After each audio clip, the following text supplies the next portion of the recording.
Audiolibros en inglés. Cuentos clásicos, leídos en inglés.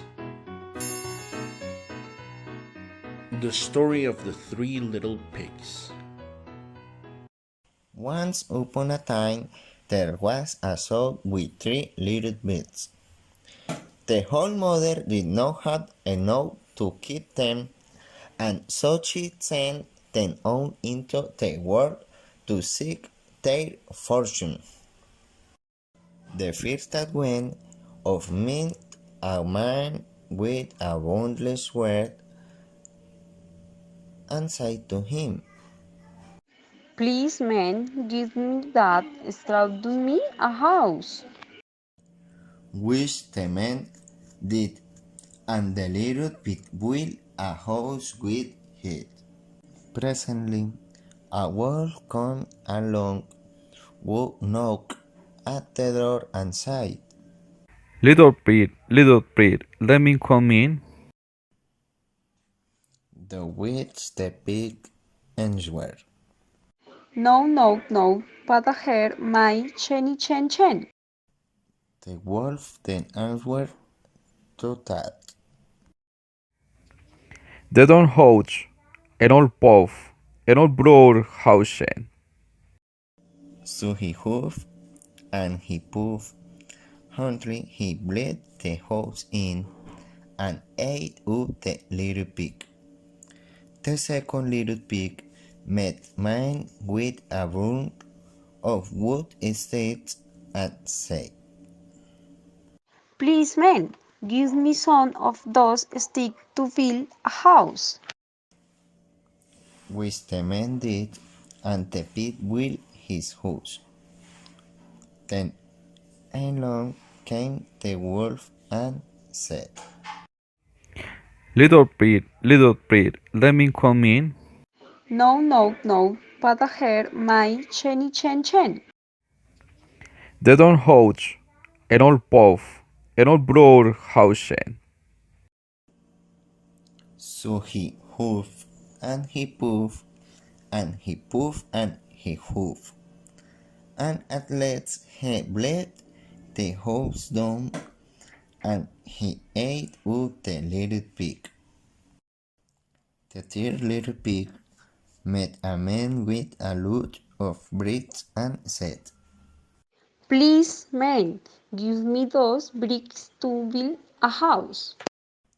So the man gave him the bricks and he built his house with them. Then along came the wolf, as he did with the other little pigs, and said, Little pig, let me come in. "No, no, no, but here my chenny chen chen." They don't house, an old puff, an old broad house. Will he hoof and he poof, and he hoof and he poof, and he poof and hoof, but he could not get the house down. When he found that he could not, with had his hoofing and puffing brought the house down, he said, Little pig, I know where there is nice fields of turnips. "Where?" Oh, mister, it's Miss Fjord.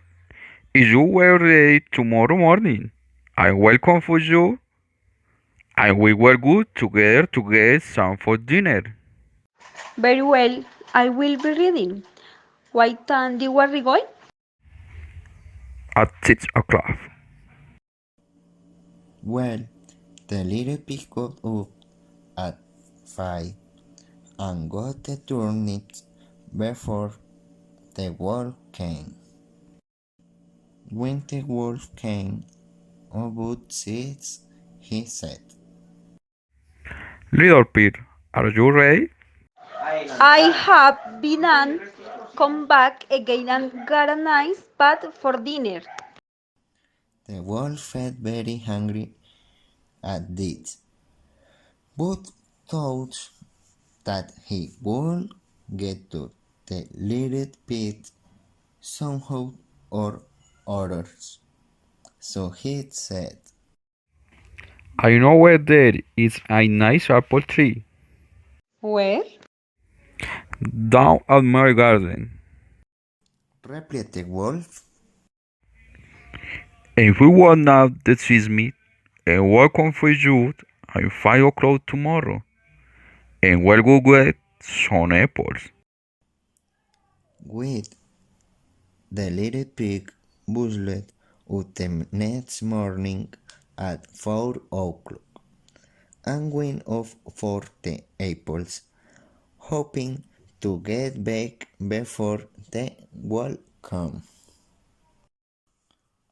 But he had further to go and had to climb the tree, so that just as he was climbing down, he saw the wolf coming, which has you might suppose freed him very much. When the wolf came in, he said, Little pig, what? You were here before me? I don't need apple.